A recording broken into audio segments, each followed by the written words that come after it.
بسم اللہ الرحمن الرحیم۔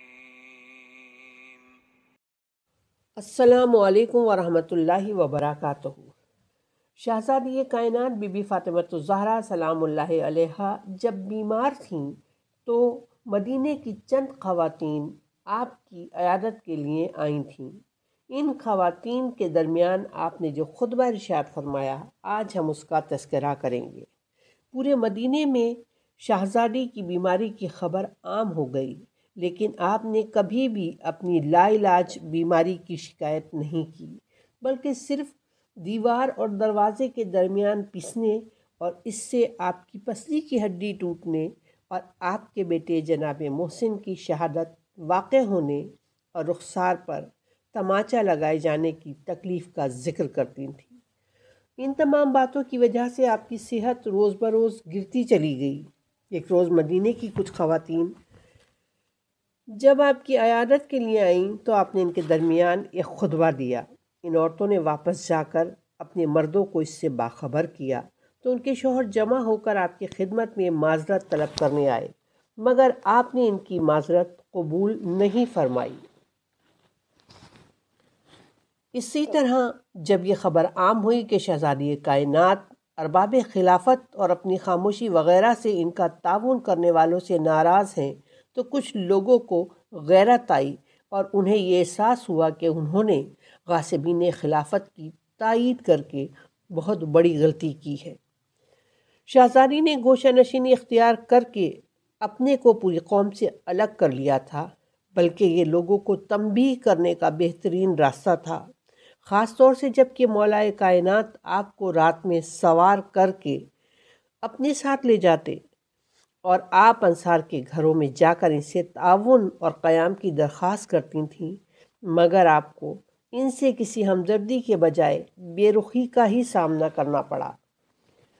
سوید بن غفلہ کا بیان ہے کہ جناب فاطمہ کے مرض الموت میں انصار و مہاجرین کی عورتوں کی ایک جماعت آپ کی عیادت کے لیے حاضر ہوئی اور آپ سے دریافت کیا کہ بنت رسول آپ کا مزاج کیسا ہے، تو آپ نے حمد پروردگار کے بعد صلوات پڑھی اور پھر صورتحال کی وضاحت شروع کی۔ آپ نے ارشاد فرمایا، خدا کی قسم میں نے اس حال میں صبح کی ہے کہ میں تمہاری دنیا سے بیزار اور تمہارے مردوں سے ناراض ہوں۔ میں نے لوگوں کو جھیلنے کے بعد دور کر دیا ہے اور انہیں پرکھنے کے بعد ان سے ناراض ہو گئی ہوں۔ ان لوگوں نے بہت برا انتظام آخرت کے لیے کیا ہے کہ خدا کو ناراض کیا ہے۔ یہ ہمیشہ عذاب میں رہنے والے ہیں۔ یقیناً یہ ذمہ داری ان کی گردن پر ہے اور یہ بوجھ ان کے کندھوں پر ہے، اس کا آر انہی کے سر پر ہے۔ حیف کس طرح انہوں نے خلافت کو مرکز رسالت اور امور دنیا اور آخرت سے دور کر دیا۔ آمادہ ہو جاؤ، یہی کھلا ہوا خسارہ ہے۔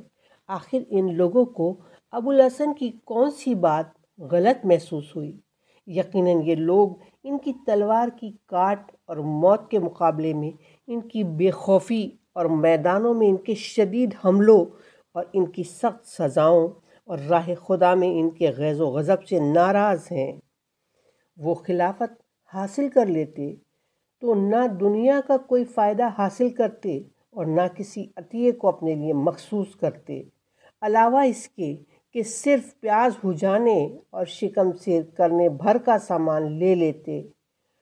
ان کا یعنی ابوالحسن کا، جناب امیر کا زہد دنیا پرستوں سے نمایاں ہوتا اور لوگ سچے اور جھوٹوں کو محسوس کر لیتے۔ اگر اہل قریہ ایمان اور تقوی اختیار کر لیتے تو ہم ان کے لیے آسمان و زمین کی برکتوں کے راستے کھول دیتے، لیکن انہوں نے تکذیب کی تو ہم نے ان کے اعمال کی گرفت کر لی، اور جو ان میں ظالم ہیں عنقریب ان تک ان کے اعمال کی برائیاں پہنچ جائیں گی اور وہ خدا کو عاجز نہیں کر سکتے۔ آگاہ ہو جاؤ، آؤ اور سنو، اور جب تک زندہ رہو گے دنیا کے عجائبات دیکھتے رہو گے۔ یقیناً یہ بدترین رہبر اور بدترین قوم ہے اور ظالمین کو اسی طرح بدترین بدل نصیب ہوتا ہے۔ خدا کی قسم ان لوگوں نے سر برآوردہ افراد کے بدلے پست اقوام کو لیا۔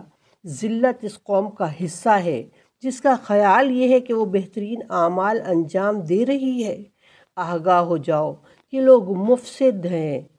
کیا حق کی ہدایت کرنے والا پیروی کا زیادہ حقدار ہوتا ہے یا وہ جو خود دوسرے کی ہدایت کا محتاج ہے؟ آخر تمہیں کیا ہو گیا ہے اور تم کیسا فیصلہ کر رہے ہو؟ میری جان کی قسم، فساد کا بیج بو دیا گیا ہے۔